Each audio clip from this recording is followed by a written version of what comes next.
Hello bachcho, let's see the question. So the question is, the vapor pressure of pure CHCl3 and CH2Cl2 are 200 and 41.5 atm respectively. The weight of CHCl3 and CH2Cl2 are 11.9 gram and 17 gram respectively in solution. The vapor pressure of solution in ATM will be. तो यहाँ पर basically आपको बोल रहे हैं एक आपका CHCl3 है और एक आपका CH2Cl2 है, ठीक है। दो आपको यहाँ पर सॉल्वेंट, दो आपको लिक्विड्स गिवन है और इनका वेपर प्रेशर प्योर फॉर्म में आपको इतना दे रखा है, that is P0 of CHCl3 आपको दे रखा है कितना 200 atm, राइट। और P0 ऑफ CH2Cl2 भी आपको दे रखा है कितना, दैट इज 41.5 atm, राइट। ये आपको गिवन है। आपको बोल रहे हैं इन दोनों का वेट भी आपको गिवन है। CHCl3 का वेट आपको दे रखा है कितना, दैट इज 11.9 ग्राम, ओके। और CH2Cl2 का वेट आपको दे रखा है कितना, दैट इज, इसको मैं W1 बोल देती हूँ, इसको W2, राइट। और ये आपको दे रखा है 17 ग्राम, राइट। अब आपको क्या करना है, सॉल्यूशन का वेपर प्रेशर कैलकुलेट करना है। तो देखिए हमारे पास में यहाँ पर एज वी नो जो total pressure of the solution होगा that would be equals to क्या हो जाएगा, आपका जो आपका एक लिक्विड है उसका वेपर प्रेशर सोल्यूशन में प्लस दूसरा लिक्विड है उसका वेपर प्रेशर सोल्यूशन में, राइट। तो एक हमारे पास में है CHCl3, दूसरा हमारे पास में है CH2Cl2, ओके।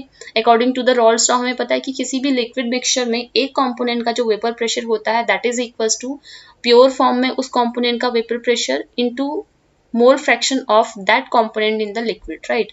तो P0 into x of that CHCl3, okay, इसको x1 बोल देती हूँ, plus P0 of CH2Cl2 into x2, right. अब x यहाँ x1 और x2 क्या है, मोल फ्रैक्शन है। CHCl3 का x1 और CH2Cl2 का है x2, right.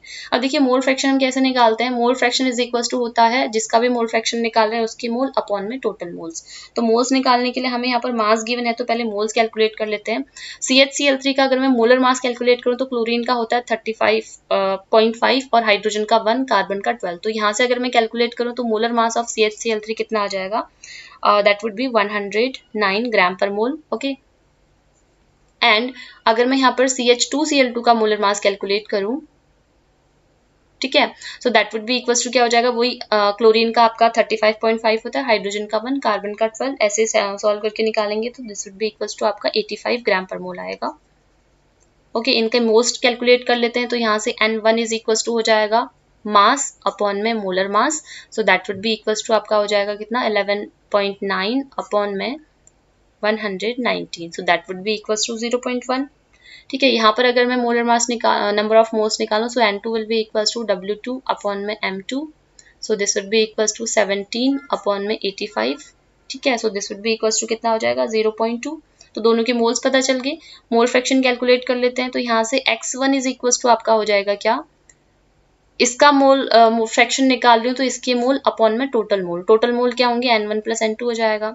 So that would be equals to N1 का वैल्यू कितना है 0.1 plus 0.2, so that would be equals to 1/3।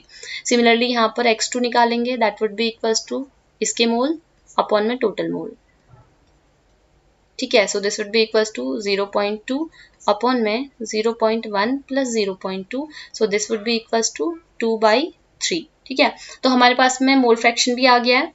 अब क्या करेंगे, मोल फ्रैक्शन की वैल्यूज इस फॉर्मूले में पुट करके हम यहाँ पर जो सोल्यूशन है उसका वेपर प्रेशर निकाल लेते हैं। So this would be equals to P0 कितना है CHCl3 का 200 atm है, इनटू इसका x1 that is mole fraction of CHCl3 कितना है 1/3, प्लस P0 ऑफ CH2Cl2 है 41.5 atm, इनटू x2 का वैल्यू है 2/3।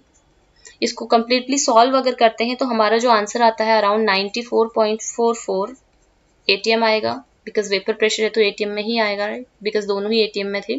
तो यहाँ से अगर हम नियरेस्ट इंटीजर में आंसर लिखें so that would be equals to क्या हो जाएगा 94 atm। नियरेस्ट इंटीजर में 94 atm है तो hence answer of this question is 94। Hope you understood it well. Good luck.